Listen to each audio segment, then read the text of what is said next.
السلام علیکم ورحمۃ اللہ وبرکاتہ۔ بسم اللہ الرحمن الرحیم۔ دور جدید کی تیز رفتاری نے ہماری زندگی کے جن پہلوؤں پر بہت زیادہ اثر ڈالا ہے ان میں ایک نہایت اہم پہلو وہ ہمارے تعلقات ہیں۔ جدید دور کی تیز رفتاری نے ہمارے تعلقات کے دائرے کو بہت سمیٹ دیا ہے، اور کہیں نہ کہیں یہ احساس ہونے لگا ہے کہ ہمارے رشتے مر رہے ہیں، ہمارے رشتے مردنی کا شکار ہو رہے ہیں، جبکہ اسلام کی تعلیم یہ ہے کہ رشتوں کو زندہ رکھا جائے، رشتوں کو قائم رکھا جائے، رشتوں کو نبھایا جائے۔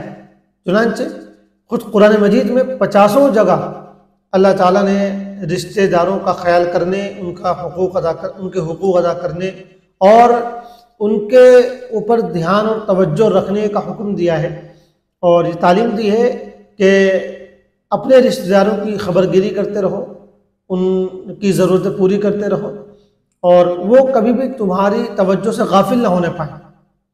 اسی طرح رسول اکرم صلی اللہ علیہ وسلم نے جہاں اپنی احادیث میں بہت ساری باتیں اس حوالے سے ارشاد فرمائی ہیں، وہیں آپ نے اپنے عمل کے ذریعے بھی یہ پہلو ہم کو کر کے دکھایا ہے، اور آپ نے رشتوں کو نبھا کے دکھایا ہے، رشتوں کا لحاظ کر کے دکھایا ہے۔ یہاں تک آتا ہے احادیث میں کہ رسول اللہ صلی اللہ علیہ وسلم اپنے دور دور تک کے رشتہ داروں کو بھی خیال کرتے تھے، اور حضرت خدیجہ رضی اللہ تعالیٰ عنہ کے حوالے سے خاص دوسری بات آئی ہے کہ حضور پاک علیہ السلام حضرت خدیجہ کی سہیلیوں کا بھی بڑا خیال کرتے تھے، اور جب حضرت خدیجہ کی وفات ہو گئی ہے تو ان کی وفات کے بعد ایک بڑی بوڑھی خاتون آپ کے گھر آتی تھی، تو حضور پاک ان کا بڑا اکرام کرتے تھے۔ حضرت عائشہ نے پوچھا کہ آپ ان بڑی بوڑھی کا اتنا اکرام کیوں کرتے ہیں؟ تو آپ نے فرمایا کہ یہ خدیجہ کی سہیلی تھی، اور خدیجہ کے زمانے میں ہمارے گھر آیا کرتی تھی۔ اسی طرح حضور پاک علیہ السلام کی ایک بہن تھی، دودھ شریک بہن، جو جب آپ حلیمہ سعدیہ کے یہاں پر تھے تو دونوں نے مل کر اپنی ماں کا حضرت حلیمہ سعدیہ کا دودھ پیا تھا۔ تو بعد میں جب حضور پاک نبی ہو گئے اور ماشاءاللہ اللہ تعالیٰ نے آپ کے ذریعے سے بہت سارے صحابہ اور بہت سارے مسلمان تیار کر دیے، تو ایک زمانے میں وہ آئیں تو حضور پاک علیہ السلام نے ان کا بڑا اکرام کیا۔ اور اس طرح کے بہت سے واقعات اور بہت سی مثالیں سیرت میں ملتی ہیں جن سے معلوم ہوتا ہے کہ رسول اللہ صلی اللہ علیہ وسلم نے رشتوں کو زندہ رکھا، آپ نے رشتوں کو نبھایا۔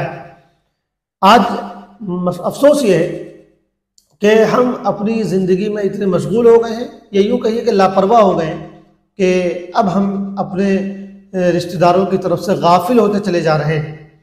آج سے 25-30 سال قبل کا جو دور تھا اس میں لوگ رشتوں کا خیال کرتے تھے، رشتوں کو زندہ رکھتے تھے، ایک دوسرے کی خیر خیریت، ایک دوسرے کی خبرگیری، ایک دوسرے کے یہاں آنا جانا، ایک دوسرے کے کام آنا، یہ تمام کام پہلے ہوتے تھے۔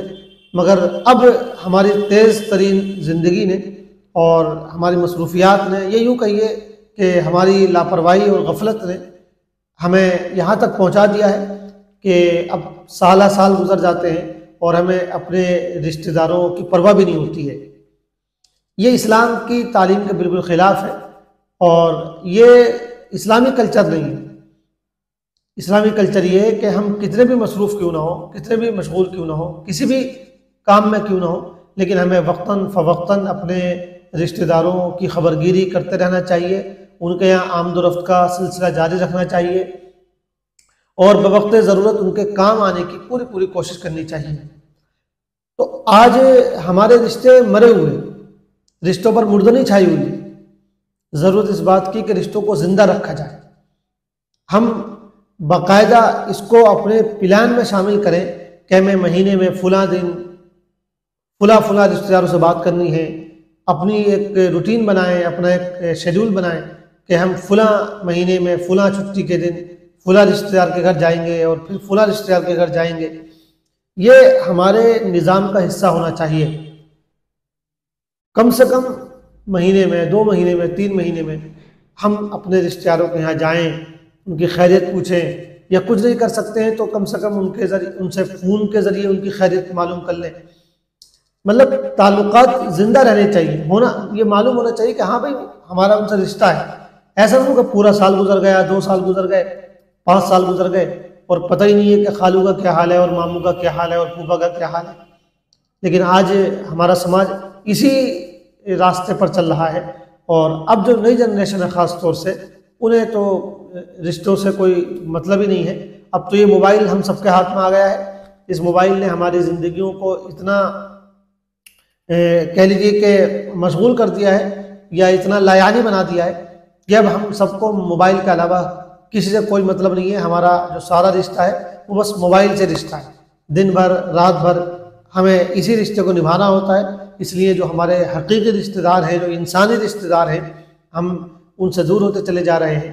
یہ ہم سب کی ذمہ داری ہے کہ ہم اپنی آنے والی نسلوں کو رشتوں کی اہمیت بتا کر جائیں، رشتوں کی اہمیت ان کے دلوں میں جاگزی کر کے جائیں، اور رشتوں کو خود بھی زندہ رکھیں، اور بچوں کی نظر میں رشتوں کے زندہ رکھنے کی جو اہمیت ہے وہ بٹھا کر جائیں.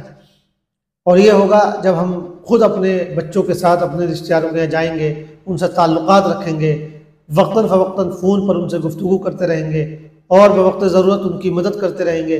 ان کے یہاں جائیں گے بھی، ان کو یہاں اپنے یہاں بلائیں گے بھی.